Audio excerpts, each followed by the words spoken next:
It's a little-known part of Quebec City's history.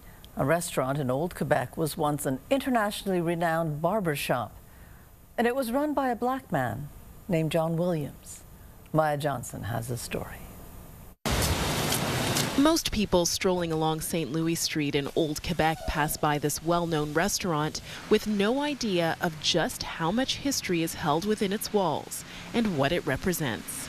It's one of the oldest buildings in Quebec, dating back to the late 1600s, and many believed it served as General Montcalm's headquarters. But historians say that's just a myth. The truth is, it's where a black man named John Williams made a name for himself as the best barber in town. He was a Quebecer. He was born in Quebec in 1834. His father was Jamaican, and his mother was Irish. John Williams got the barbershop business off the ground with James, one of his 10 siblings. They practiced there from 1870 until 1920. That's 50 years, that's half a century. And I mean, as far as Quebec City goes, there was no other black institution. Williams subscribed to all the major North American newspapers, plus the French language papers in Canada. Some of those publications ended up writing about him.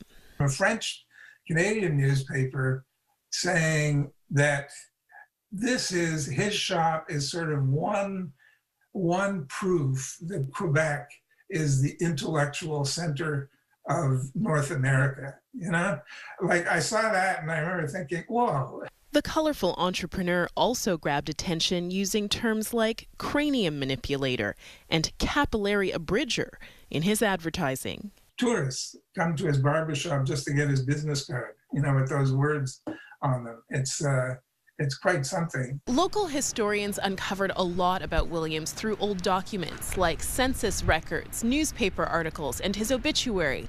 But one thing was missing: a picture or any kind of image of the successful black businessman.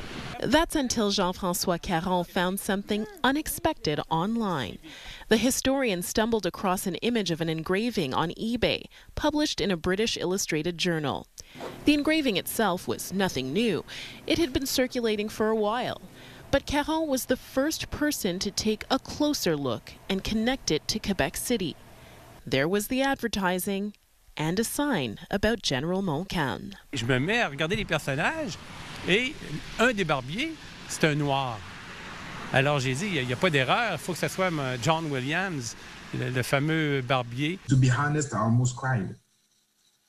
I had goosebumps and I almost cried. I was like, oh man, like, I can't believe it, And because there are not a lot of pictures of people of African descent in Quebec City in the 19th century. Not only a barber, but also a successful inventor, a man who left his mark.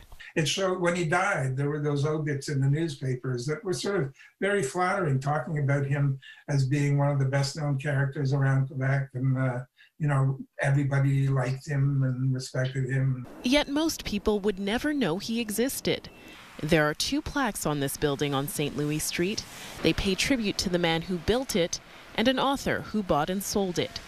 But what about John and James Williams? There's nothing.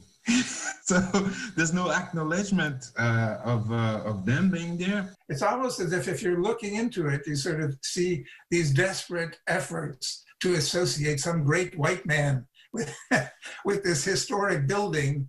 And there is no great white man associated with this historic building. There are 2 black brothers. Brothers and trailblazers, well-groomed for a place in history. Maya Johnson, CTV News, Quebec City.